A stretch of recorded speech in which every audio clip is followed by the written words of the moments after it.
بسم الله الرحمن الرحيم، والصلاة والسلام على سيدنا ومولانا محمد خاتم النبيين والإمام المرسلين وعلى آله وأصحابه أجمعين وعلى كل من تبعهم بإحسان إلى يوم الدين. أما بعد، میرے عزیز طالب علم ساتھیوں اور معزز مہمانان گرامی رحمۃ اللہ وبرکاتہ، اس وقت ہم سب لوگ ایک انتہائی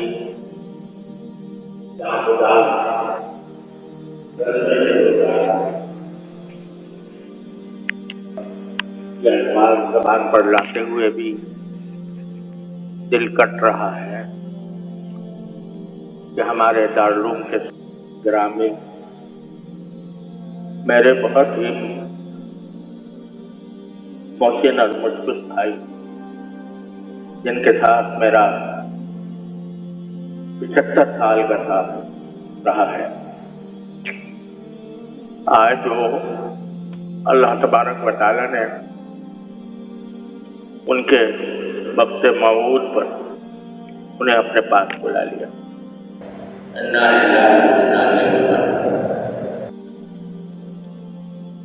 اس صدمے کے اظہار کے لیے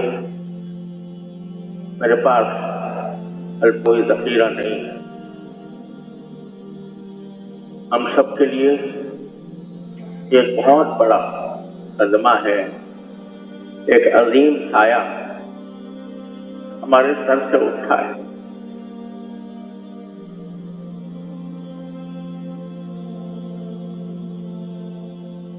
آپ حضرات جانتے ہیں کہ تقریباً 2 سال سے حضرت صاحب فراج تھے، لیکن اسی دوران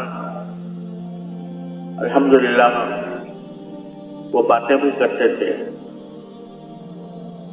اور مجموعی اعتبار سے کمزوری کے سوا کوئی بڑا مرض نہیں تھا۔ اگر بیچ میں کچھ امراض پیش آئے، ایسی حالتیں بھی ہوئیں جن میں مایوسی کے قریب پہنچ گئے،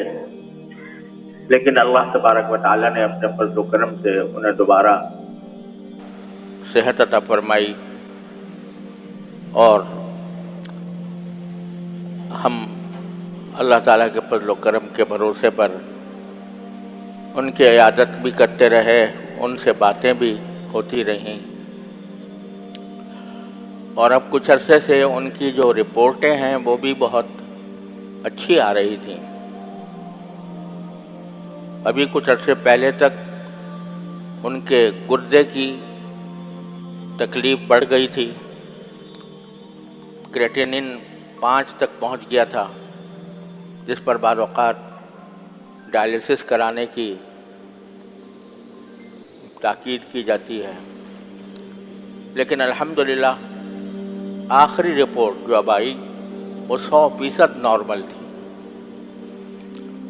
اور 1.3 ان کی کریٹینن کی رپورٹ آئی، اور بھی رپورٹیں سب اچھی آ رہی تھی۔ اور آج انہوں نے باتیں بھی کی، اور مغرب کے بعد پانی بھی مانگا، پانی بھی پیا، اور تمام حالات تقریباً نارمل جیسے تھے۔ صرف اتنی بات ہے کہ کمزوری بے انتہا تھی، جس کی وجہ سے غذا ان کو ناک سے دی جا رہی تھی۔ لیکن اچانک میں عشاء کی نماز کی اذان کے بعد نماز کی تیاری کر رہا تھا کہ اتنے میں مجھے وہاں جو ان کے پاس ان کی تیمارداری کے لیے ماشاءاللہ دن رات اپنے ساتھی لگے ہوئے تھے، ان کی طرف سے پیغام آیا کہ طبیعت بگڑ رہی ہے۔ جا کر میں نے دیکھا تو ان کے سانس کی رفتار، جسے سیچوریشن کہتے ہیں، وہ بہت گر گئی تھی۔ آکسیجن لگائی گئی،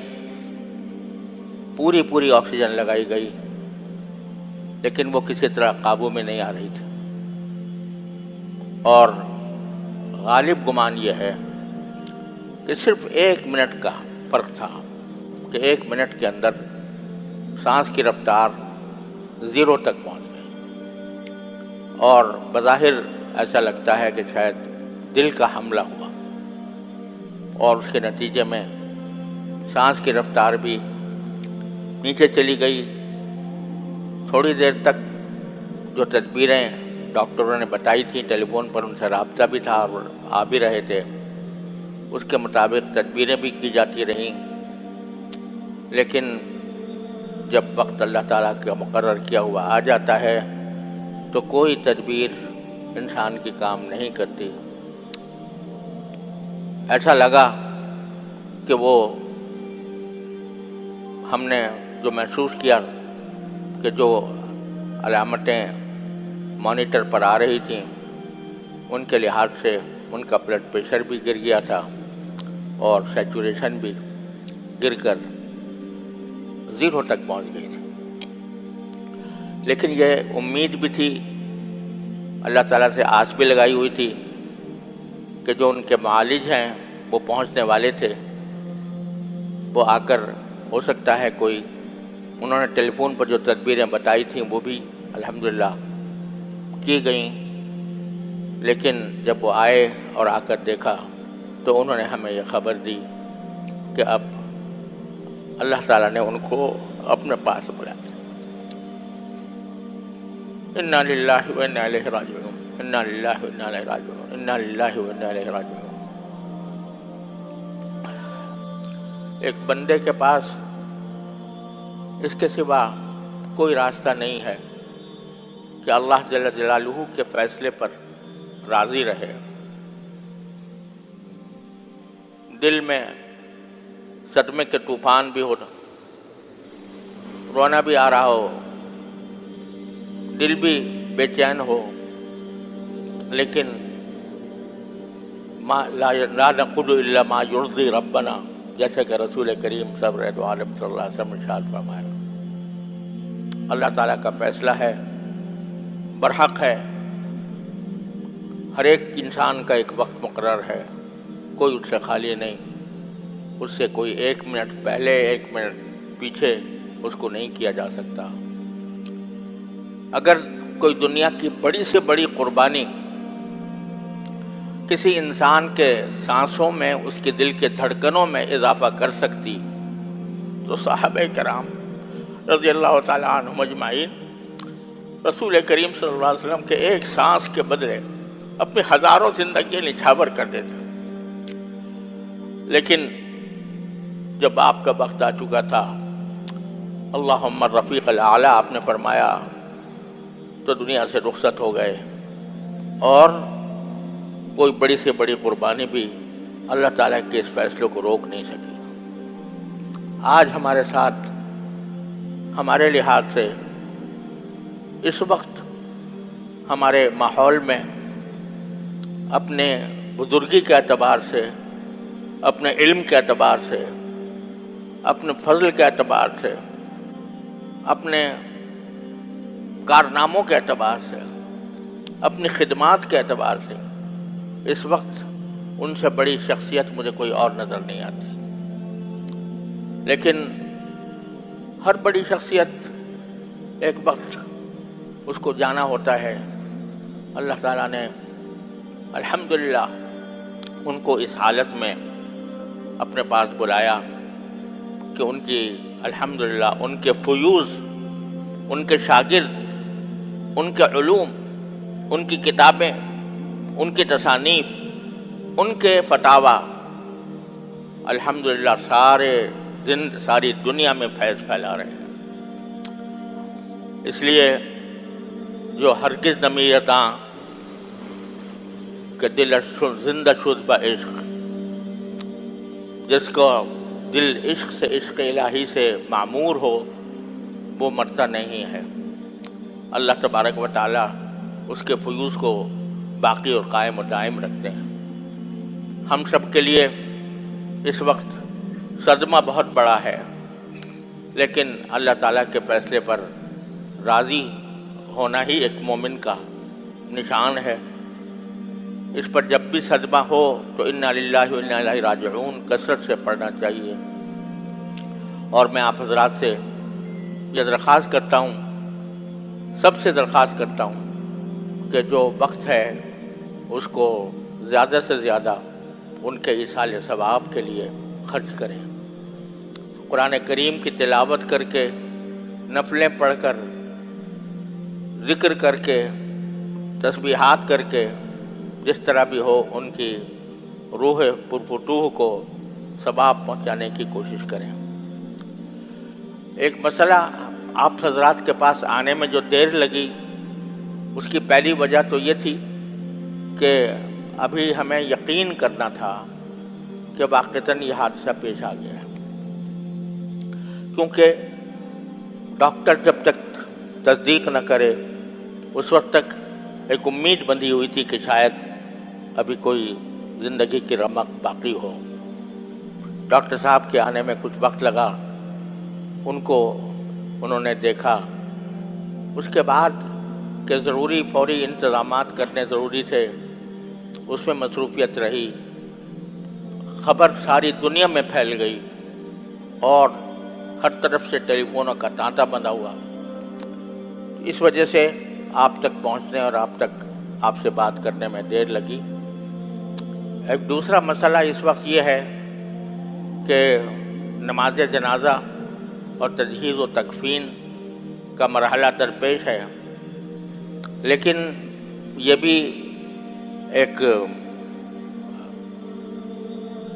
افسوسناک سی صورتحال ہے کہ ان کے جلیل القدر صاحبزادے حضرت مولانا محمد زبیر صاحب، اللہ تعالیٰ ان کے عمر میں، علم میں، عمل میں برکت عطا فرمائے، وہ اس وقت سفر پر ہیں، اور نماز جنازہ کا وقت کا تعین اس بات پر موقوف ہے کہ ان کی واپسی کے لیے جو سیٹیں بک کرائی جا رہی ہیں ان کا صحیح پتہ چل جائے۔ ان کا صحیح پتہ چلنے کے بعد ہم یہ فیصلہ کر سکیں گے کہ نماز جنازہ کس وقت کی جائے۔ ظاہر ہے کہ حضرت رحمۃ اللہ علیہ کہ وہ ولی اقرب ہیں، اور انہی سے اجازت لے کر اور انہی کے مشورے پر ہمیں عمل کرنا ہے۔ اس لیے ابھی اس کا انتظار ہے کہ ان کی کون سی